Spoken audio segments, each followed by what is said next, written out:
23 নম্বৰটো কৈছে যে এটা বিস্কুটৰ কাৰখানাত থকা বিস্কুটৰ পেকেটসমূহ 680টা বাকচত সমানকৈ ভৰালে একোটা বাকচত 25টা পেকেট বিস্কুট সোমায়। যদি তেওঁলোকে 500টা বাকচত বিস্কুটৰ পেকেটসমূহ সোমাব বিচাৰে তেন্তে একোটা বাকচত কিমানটাকৈ পেকেট ভৰাব লাগিব। ইয়াত কৈছে যে একোটা বাকচত 25টা পেকেট বিস্কুট সোমায়। তেতিয়াহ'লে আমি 680টা বাকচত সোমোৱাব পৰা বিস্কুটৰ পেকেটৰ সংখ্যা উলিয়াই আমি যদি 500টা বাকচেৰে হৰণ কৰি দিওঁ তেতিয়াহ'লে একোটা বাকচত সোমোৱাব পৰা পেকেটৰ সংখ্যা ওলাব। এতিয়া আমি প্ৰথমতে মুঠ কিমানটানো পেকেট আছে উলিয়াই লওঁ।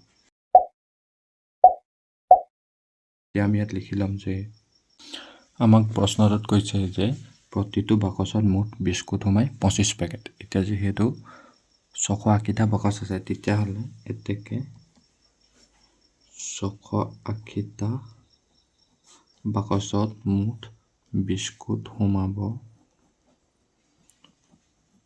তেতিয়াহ'লে মুঠ বিস্কুটৰ পেকেট উলিয়াবলৈ হ'লে কি কৰিব লাগিব, আমি 680ৰ লগত কি কৰিব লাগিব, 680ৰ লগত 25 পেকেট বিস্কুটটো পূৰণ কৰিব লাগিব। তেতিয়া আমি গম পাম যে 680টা বাকচত কিমাননো মুঠ বিস্কুটৰ পেকেট সোমাব। এতিয়া আমি 680ৰ লগত যদি 25টো পূৰণ কৰোঁ তেতিয়া আমি পাম 70,000 পেকেট। মানে 680টা বাকচত মুঠ বিস্কুট সোমাব 70,000 পেকেট। এতিয়া আমাক কৈছে যে 500টা বাকচত যদি বিস্কুটখিনি সোমোৱায় তেতিয়াহ'লে প্ৰতিটো বাকচতনো কিমানটাকৈ পেকেট সোমাব। এতিয়া আমি যদি সেই 500টা বাকচেৰে এই মুঠ বিস্কুট পেকেটক হৰণ কৰি দিওঁ তেতিয়া কিমানটানো পেকেট প্ৰতিটো বাকচত সোমাব লাগিব ওলাব। এতিয়া আমি এনেদৰে কৰিম যে এতেকে প্ৰতিটো বাকচত পেকেট থাকিব, এইটো উলিয়াবলৈ হ'লে আমি 70,000 পেকেটক কিহেৰে হৰণ কৰিলোঁ, 500টা বাকচেৰে হৰণ কৰিব লাগিব। তেতিয়ানো কিমানটা পেকেট সোমাব প্ৰতিটো বাকচত ওলাব। এতিয়া আমি যদি ইয়াত এইটো এটা শূন্য, ইয়াত এটা শূন্য আৰু ইয়াত এটা শূন্য, ইয়াত এটা শূন্য কাটোঁ তেতিয়া 5ৰে যদি 170ক আমি হৰণ কৰোঁ তেতিয়া যাব 34 বাৰ। মানে প্ৰতিটো বাকচত পেকেট থাকিব কিমান, 34টা। এইটোৱে হ'ল ইয়াৰ আনচাৰ। 24 নম্বৰটো কৈছে 5জন মানুহে 10 দিন কাম কৰি 1,000 টকা উপাৰ্জন কৰিব পাৰে। তেনে 3জন মানুহে 12 দিনত কাম কৰি কিমান টকা উপাৰ্জন কৰিব পাৰিব। এতিয়া আমি এই অংকটো প্ৰত্যক্ষ আৰু বিয়োগ অনুপাতৰ দ্বাৰা কৰিম। আৰু আমি ধৰি ল'ম যে 3জন মানুহে 12 দিনত কাম কৰি x টকা উপাৰ্জন কৰিব পাৰিব আৰু সেই xৰ মানটোৱে হ'ব উপাৰ্জন কৰিব পৰা টকা। এতিয়া আমি ইয়াত লিখি ল'লোঁ যে ধৰা হ'ল নিৰ্ণয় উপাৰ্জন x টকা। মানে 3জন মানুহে 12 দিনত কৰিব পৰা উপাৰ্জন হ'ব x টকা। এতিয়া আমি প্ৰশ্নমতে আমি চাই ল'ম যে প্ৰশ্নটোত প্ৰথমতে কৈছে যে 5জন মানুহে 10 দিনত 1,000 টকা উপাৰ্জন কৰে। ঠিক একেদৰে 3জন মানুহে 12 দিনত কিমান টকা উপাৰ্জন কৰিব সুধিছে। এতিয়া উপাৰ্জন কৰা টকা আমি x ধৰি লৈছোঁ নহয়, সেইকাৰণে ইয়াত পাতিম x। এতিয়া আমি এই মানুহৰ সংখ্যাৰ লগত কি উপাৰ্জনৰ সংখ্যাটো তুলনা কৰিম। ঠিক একেদৰে দিনৰ সংখ্যা উপাৰ্জনৰ সংখ্যাৰ লগত কি কৰিম, তুলনা কৰিম। এতিয়া আমি এনেদৰে চাম যে প্ৰথমতে আছিলে 5জন মানুহ, তাৰপাছত কমি গৈ 3জন মানুহ। এতিয়া মানুহৰ সংখ্যা কমিলে তেতিয়াহ'লে উপাৰ্জনৰ কি হ'ব, কমিব। তেতিয়া ই হ'ব এটা প্ৰত্যক্ষ অনুপাত। আমি জানো যে যেতিয়া কোনো এটা বস্তুৰ মান বাঢ়ে বা কমে লগতে আন এটা বস্তুৰ মান বা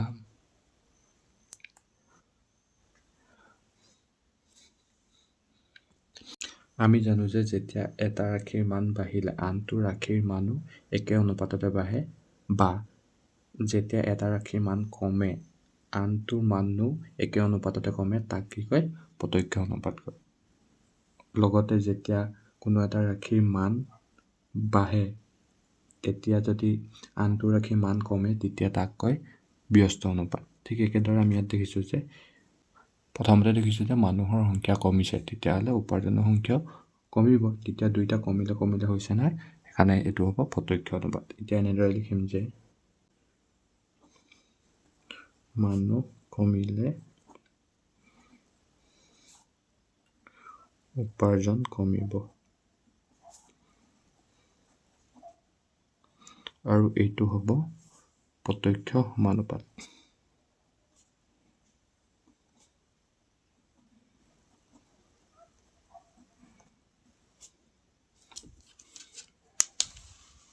আৰু দ্বিতীয়তে চালে দেখিম যে দিনৰ সংখ্যা 10 আছিলে, তাৰপিছত হ'ল 12। ঠিক তেনেদৰে দিনৰ সংখ্যা যদি বাঢ়ে তেতিয়াহ'লে উপাৰ্জনো কি হ'ব? বাঢ়িব। আগতে 10 দিন কৰিছিলে 1000 টকা পাইছিলে, তেতিয়াহ'লে 12 দিন কাম কৰিলে কি হ'ব? 1000তকৈ বেছি নাপাব জানো? এতিয়া ঠিক এনেদৰে লিখিব পাৰিম যে দিনৰ সংখ্যা বাঢ়িলে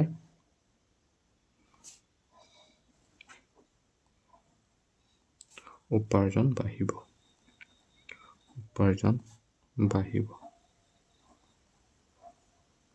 এতিয়া ইয়াত দুইটাতে বাঢ়িব আৰু বাঢ়িব আছে, সেইকাৰণে এইটো হ'ব প্ৰত্যক্ষ সমানুপাত।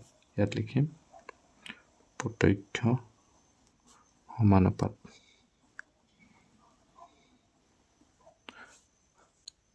এতিয়া যেতিয়া কি হয় প্ৰত্যক্ষ সমানুপাতত থাকে তেতিয়াহ'লে ইয়াৰ ভগ্নাংশটো একে ৰূপত থাকিব বা অনুপাতটো একে ৰূপত থাকিব, মানে 5/3 পূৰণ কি হ'ব 10/12 আৰু সমান চিহ্ন পাৰে থাকিব x/1000।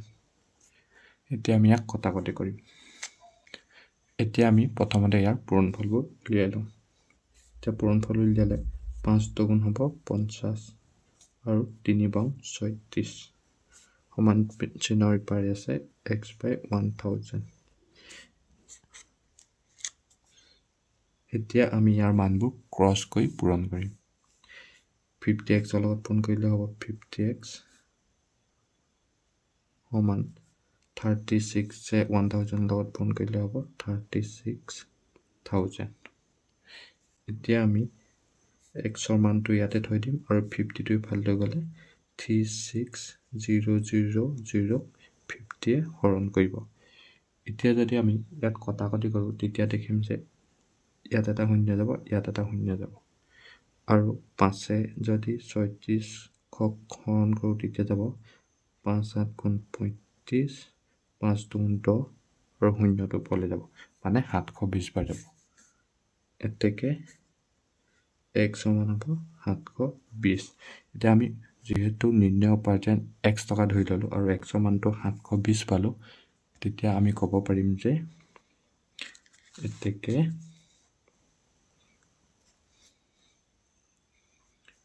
3জন মানুহে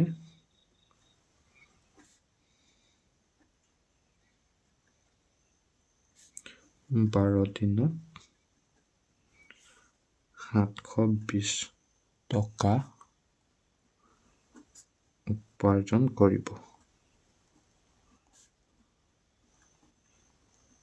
এইটোৱে হ'ল ইয়াৰ আনচাৰ। 25 নম্বৰ প্ৰশ্নটোত কৈছে যে এজন মানুহে প্ৰতি ঘণ্টাত 15 পৃষ্ঠাকৈ আৰু দিনে 3 ঘণ্টাকৈ পঢ়ি 8 দিনত এখন কিতাপ পঢ়ি শেষ কৰিব পাৰে। সেই মানুহজনে ঘণ্টাত 9 পৃষ্ঠাকৈ পঢ়ি 20 দিনত কিতাপখন পঢ়ি শেষ কৰিবলৈ দিলে কিমান ঘণ্টাকৈ পঢ়িব লাগিব? এতিয়া আমি প্ৰশ্নটোত দিয়া মতে উলিয়াব লগা যিটো ঘণ্টা, সেই ঘণ্টাটো আমি x বুলি ধৰি ল'ম। এতিয়া আমি নিৰ্ণয় ঘণ্টাটো x ধৰি ল'লোঁ আৰু আমি চাৰ্টখন বনাই দিলোঁ। এতিয়া প্ৰশ্নটোত প্ৰথমতে কৈছে যে 15 পৃষ্ঠাকৈ দিনে 3 ঘণ্টাকৈ পঢ়ি 8 দিনত এখন কিতাপ শেষ কৰিব পাৰে। কৈছে যে প্ৰথমতে 15 পৃষ্ঠাকৈ পঢ়ে, 3 ঘণ্টাকৈ পঢ়ে, ঘণ্টাৰ তলত 3 ঘণ্টা পাতিম, আৰু 8 দিনত পঢ়ে, দিনৰ তলত 8। এতিয়া 8 দিনত পঢ়ি শেষ কৰিব পাৰে। আৰু কৈছে যে সেই মানুহজনে 9 পৃষ্ঠাকৈ পঢ়ি 20 দিনত, কি আছে 9 পৃষ্ঠাকৈ পঢ়ে 20 দিনত পঢ়ি শেষ কৰিবলৈ দিলে কিমান ঘণ্টা পঢ়িব লাগিব? তেতিয়াহ'লে ইয়াত উলিয়াব লাগিব আমি ঘণ্টাটো, যিটো আমি এক্স বুলি ধৰি লৈছোঁ। এতিয়া ইয়াত দেখিবলৈ পাইছোঁ যে 15 পৃষ্ঠাকৈ পঢ়ি 3 ঘণ্টাত কিতাপখন শেষ কৰিছিলে। এতিয়া যদি মানুহজনে কম পৃষ্ঠাকৈ পঢ়ে তেতিয়াহ'লে কি হয়, সময়টো বেছি লাগিব। তেতিয়াহ'লে ইয়াত পৃষ্ঠা কমিছে, তেতিয়াহ'লে কি হ'ব, ঘণ্টাটো বাঢ়িব। এইটো হ'ব ব্যস্ত অনুপাত। এতিয়া আমি এনেদৰে লিখিব পাৰিম যে পৃষ্ঠা কমিলে ঘণ্টা বাঢ়িব। কি হয়, এতিয়া সেইকাৰণে আমি লিখিছোঁ যে পৃষ্ঠা কমিলে ঘণ্টা কি হ'ব, বাঢ়িব। এতিয়া ইয়াত প্ৰথমতে কমিলে আছে, তাৰপিছত বাঢ়িলে আছে, তেতিয়াহ'লে এইটো হ'ব ব্যস্ত অনুপাত, ব্যস্ত সমানুপাত।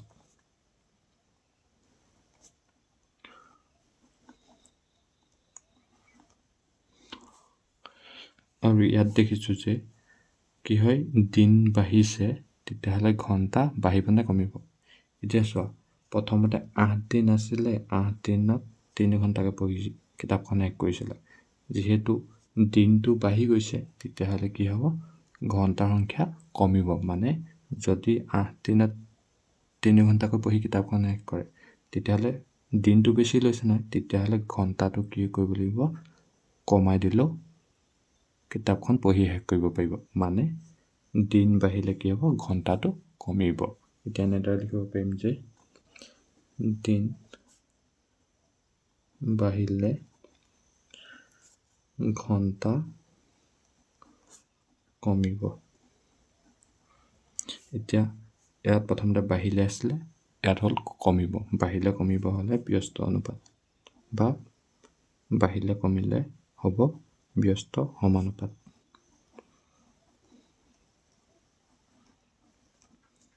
আৰু ব্যস্ত সমানুপাতত ইয়াৰ অনুপাতবোৰ কি হয়, ওলোটাকৈ লিখা হয়। গতিকে 15/9 আছে নহয়, এইটো হৈ যাব ওলোটা কৰিলে 9/15 পূৰণ, যিহেতু এইটো কি হয়, ব্যস্ত অনুপাত 8/20 আছে না, ওলোটা কৰি দিলে হ'ব 20/8। আৰু সমান চিহ্নৰ এই এক্সৰ মানটো একেই থাকিব, বা উলিয়াব দিয়া মানটো একেই থাকে, x/3। এতিয়া ইয়াত আমি কটাকটি কৰিম। 5-এ 15ক যাব 3বাৰ, 5-এ 20ক যাব 4বাৰ। ঠিক তেনেদৰে এই 4টোৱে 8ক যাব 2বাৰ। এতিয়া 3-এ 3ক এবাৰ যাব, আৰু সেই 3টোৱে 9টোক যাব 3বাৰ। এতিয়া আমি মানবোৰ পূৰণ কৰি দিম। এতিয়া তলত থাকিলে 3 আৰু ওপৰত থাকিলে 1 2 2 হ'ব। এতিয়া সমান চিহ্ন পাই x/3 আছে। এতিয়া আমি ক্ৰছকৈ পূৰণ কৰিম। এতিয়া 3xৰ লগত পূৰণ কৰিলে হ'ব 3x, আৰু 2-এ 3 লগত পূৰণ কৰিলে হ'ব 3 2 6।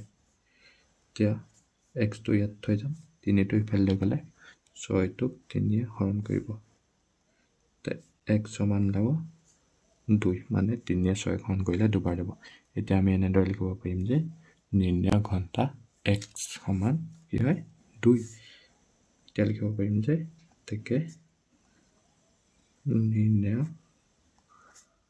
ঘণ্টা 2, এইটোৱে হ'ল ইয়াৰ আনচাৰ। 26 নম্বৰ প্ৰশ্নটো কৈছে যে হৰণফল নিৰ্ণয় কৰা। এই হৰণফলটো নিৰ্ণয় কৰিব কৈছে। আমি প্ৰথমতে অংকটো পাতি লওঁ। এতিয়া ইয়াত দেখিছোঁ যে 4bc whole into c square plus 6c minus 16ক 2b whole into c plus 8-এ হৰণ কৰিছে। এতিয়া আমি মানবোৰ পাতি লওঁ। ভগ্নাংশত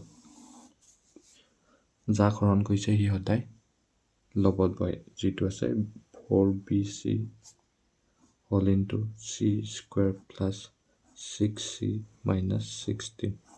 যিয়ে হৰণ কৰিব সেইটো সদায় হৰত বহে, যিটো 2b whole into c plus 8 হয়। এতিয়া আমি ইয়াত কটাকটি কৰিলে দেখিম যে তলত বিটোৱে আৰু ওপৰত বিটোৱে কটাকটি যাব, আৰু এই 2টোৱে 4টোক যাব 2বাৰ। আৰু এতিয়া তলত থাকি যাব c প্লাছ 8, আৰু ওপৰত 2টোৱে c লগত পূৰণ কৰিলে 2c হ'ব। এতিয়া আমি ইয়াত দেখিম যে এইটো এটা উৎপাদক বিশ্লেষণ। এতিয়া এই উৎপাদক বিশ্লেষণটো কৰিলে আমি পাম যে চি স্কোৱাৰে -16 লগত পূৰণ কৰিলে হ'ব -16 চি স্কোৱাৰ। এতিয়া আমি এনেকুৱা দুটা ৰাশি উলিয়াব লাগে যি দুটা ৰাশি পূৰণ কৰিলে -16 চি স্কোৱাৰ হয় আৰু যোগ বিয়োগ কৰিলে 6c হয়। এতিয়া আমি যদি 8c আৰু -2c এই দুটা মান পূৰণ কৰোঁ তেতিয়া হ'ব -16 চি স্কোৱাৰ। আৰু এই দুটা মান যদি আমি যোগ প্ৰয়োগ কৰোঁ তেতিয়া কি ওলায় +6c ওলায়। তেতিয়াহ'লে এই দুটা আমি ভাঙিব পাৰোঁ। এতিয়া আমি এনেদৰে পাতিম যে C square plus 8c minus 2c minus কি হ'ব 16 হ'ব। এতিয়া 8cৰ পৰা 2c গ'লে +6c থাকিব। এতিয়া আমি বাকীটো ঘৰ কৰিম। এতিয়া ইয়াত থাকি যাব 2c, ইয়াক যদি আমি কমন লওঁ, ইয়াত এইযোৰত যদি আমি কমন লওঁ তেতিয়া c কমন যাব, ইয়াত থাকি যাব c প্লাছ 8cৰ পৰা c2 ল'লে থাকি যাব 8, আৰু ইয়াত যদি -2 কমন লওঁ ইয়াত থাকি যাব c, আৰু -16ৰ যদি -2 কমন লওঁ তেতিয়া থাকিব +8, আৰু তলত আছে c + 8। এতিয়া ইয়াক আমি ভাঙি ল'ম।